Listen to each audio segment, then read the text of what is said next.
Hello there, my name is Michael Maynard and welcome back to Gorilla Picking. Now, the lock that you see in front of you here is another one of these really cool Chinese Mul-T-Lock knockoffs from Gary Keating over in Australia, and I'm going to put the link to Gary's eBay site down below here so that you guys can go and buy one of these things. These are really good fun to play with. Now, I have had this all of a couple of hours. It arrived in the mail this morning. I haven't picked it yet. What I have done though is taken the tailpiece off the back because it is a key and knob and it's got one of those little springy doodah things, you know, one of those. So I have got rid of that, but I haven't yet picked it, so I don't yet know what's inside it. What I have done is had a look at the hq-locl website, so hq-locl.com, and it's a very funny website. I will show you some bits and pieces on that later on, but I thought what we'd do first is see if we can get this picked and see what's inside it. So without mucking around any further, let's get it clamped up and do this job. Back in a second, guys. Okay folks, well, we're clamped up and we're ready to go. Now the bitting looks like that, and the key works as keys should. So let's see what we can do here. A little bit of tension. I'm going to go clockwise. Nothing on 1, 2's binding. Okay, and we just dropped into a bit of a false set there. 1 feels set actually. 2 set. 3 feels set. 4 feels set. 4's either set or binding right on the bottom. I might have to just back off on the tension a little bit and sneak under that. And 5. I think all the outers are set. Okay, I think we only have to set pin 2 and we've got all the outers set.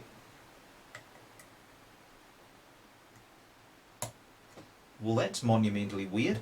Okay, now let's start looking for inners here. The inner on 4's binding. Got to click out of that.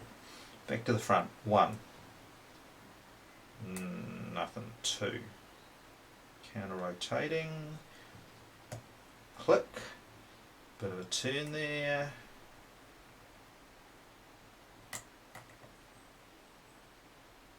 3 nothing, 4 nothing, 5 nothing. Okay, back to the front. Oh, click out of 1 on the inner.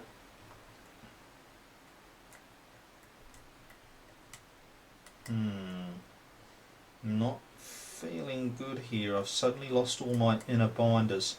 I think maybe I've overset something here, gents. That was a little click on 4.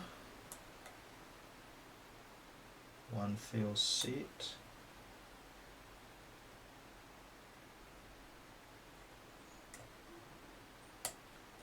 Okay. 2, click on the inner on 2 gives me a massive false set. So we're only probably a couple of inners away now. 5, the inner is binding. Counter rotating. Oh shit, and then it stops. Okay, that's not good news. That means we've got a bitting issue. Let's just see if I can do this the cunning way. I'm manually counter rotating it. We're going to lose some stuff here. Okay, I did my trick of oversetting an outer while setting an inner. There's a video on that somewhere. Alright, we've got to go back and set now whatever we lost when we made that overset, and then we're basically done, I think. 1 feels good. 2 feels good. 3 clicks.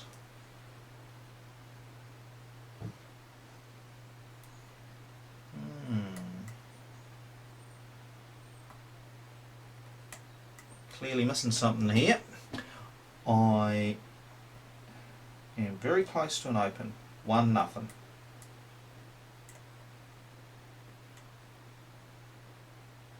2 maybe. 3 3-0. 4-0. Come on, come on, come on, come on. Pretty close. No on 1. Click on 2. Here we go. 3's binding again. This is where we were before. Big, big, big false set. Now we've just got to nudge something, whatever it is.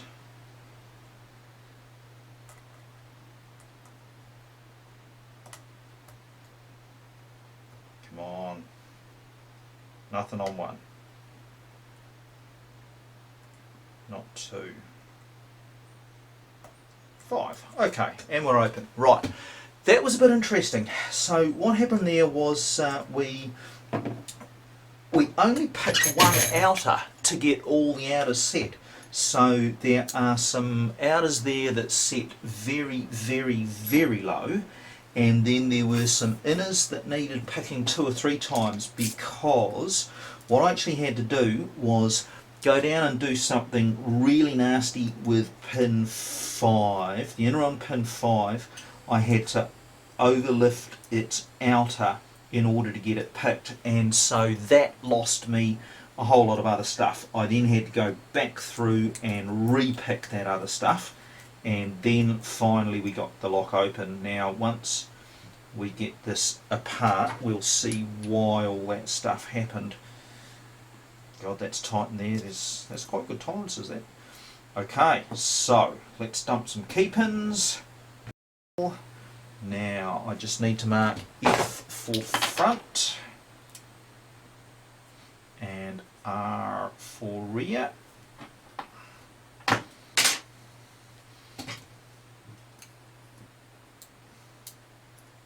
Spool in 1. Don't remember that coming into play to you. Standard in 2, that's what that felt like. Spool in 3, don't remember picking that either. Spool in 4, probably a spool in 5 as well, going on current form. Yeah, okay, right. Okay folks, well that's what the pinning looked like, and I don't remember picking a whole lot of spool outers, do you? So what I think happened here is that these ones with the longer key pins, so numbers 1, 3 and 4, I don't think I had to pick those at all. And in fact, why don't we just stick one of those back in the chamber. Here is the core. It's reasonably well made. It's brass, which is not the same as a Mul-T-Lock. The Mul-T-Lock make all this sort of stuff out of steel, so it's not quite the same quality. But let's just put pin 4 back in, and let's just rest its driver on top. Yeah, you can see that the lip of that spool never actually engaged, so I didn't really have to pick several of those pins. That's actually what caught me out here actually, folks. I thought this was more complicated than it was, and by the time I had picked just that first standard pin, that pin 2, in fact I had all the outers picked, and it was then just a case of finding all the inners. Now what I had to do with this one down the back here, what I had to do to set its inner was to overset the outer and then let that outer click back down to the shear line again. Now in doing that I got this set right enough, but then I dropped some of these other things and I had to go back and re-pick them. So the binding order and the bitting was actually the most challenging bit of this lock. Alright, well, really interesting lock actually, and the next thing I'd like to do is just show you briefly a little bit about the website on this thing. Right, let's have a look at hq-locl. So hq-locl are the American importers of this lock, and unfortunately I don't know that they've done that great a job marketing themselves, and I don't know that they understand the American market terribly well. So they're based here in theory in California. They have got a 1-800 number, which is fair enough, but I just, you know, reading some of the stuff here, you know, hq-locl provides immaculate security locks and security hardware products all over the USA and Canada. hq-locl is not serving the market since decades, but it has made a history better than any ancient company. We believe in professional excellence. Well, you may believe in professional excellence, lads, but you don't believe in paying a translator by the sound of it. And then when you have a look at the products, let's have a look at the lock that we've been dealing with here, which is this high security key and knob cylinder. Well, I'm not entirely sure that they're getting this right either. So for a start, it takes us to a WooCommerce site that isn't working properly. Second thing that I notice here is that it seems to be asking $349 for a key and knob, and I'm assuming maybe that this is a wholesale price and you're getting, I don't know, maybe 10 units or something, but it doesn't say that. So anyway, high security cylinders have a special telescopic pin tumbler mechanism with internal and external pins, blah de blah de blah. Key limitation is ensured by the patented key and key blanks supplied together with a coded hq-locl, yada yada yada. A spring-loaded pin inside the cylinder plug which produces a virtual combo. Yeah, so look, they're not doing a terribly good job of selling themselves, and I think what's going on here is that in the way that these things very often do, they are a Chinese company kind of trying to make a sort of an inroads into the American market and just getting it a little bit wrong. Okay guys, well let's wrap this one up. You have seen the hq-locl website, you know that it's a little bit of a joke. For all the reasons that we've spoken about before, I wouldn't really put this lock on my front door. You know, it's not well supported, it's not that well made, being all brass. It's nowhere near as good as the Mul-T-Lock Interactive that it's trying to copy. So, you know, from that perspective, it's not a good buy. On the other hand, though, for lock pickers to buy from Gary, oh, and I'll put his link down below too. Gary Keesing's eBay site link will be down below. To buy this off of Gary and have a play with it, I think it's an incredibly good lock to play with. So, for a beginner or even an intermediate picker, you are going to have a lot of fun trying to figure out how to get your way into these things. And even if you've never picked a pin-and-pin lock before, actually, you could quite happily play with one of these, progressively pin it, learn your trade and learn the chops, and figure out how to get into the thing. So, thank you for watching this one, guys. Please leave your comments on this below. If you're not already subscribed, please do so. Oh, and there's one other thing, guys. I'd love to know what else you guys want to see me pick and pull apart. I know that the videos that I do where I pull locks apart and explain the guts of them are really, really well received. I know you guys like that. So please put some comments below about what you would like to see me tearing down. Thanks for watching, guys. That's the HQ High Security Interactive Copy. My name's Michael Maynard, and this is Gorilla Picking. Thanks, guys.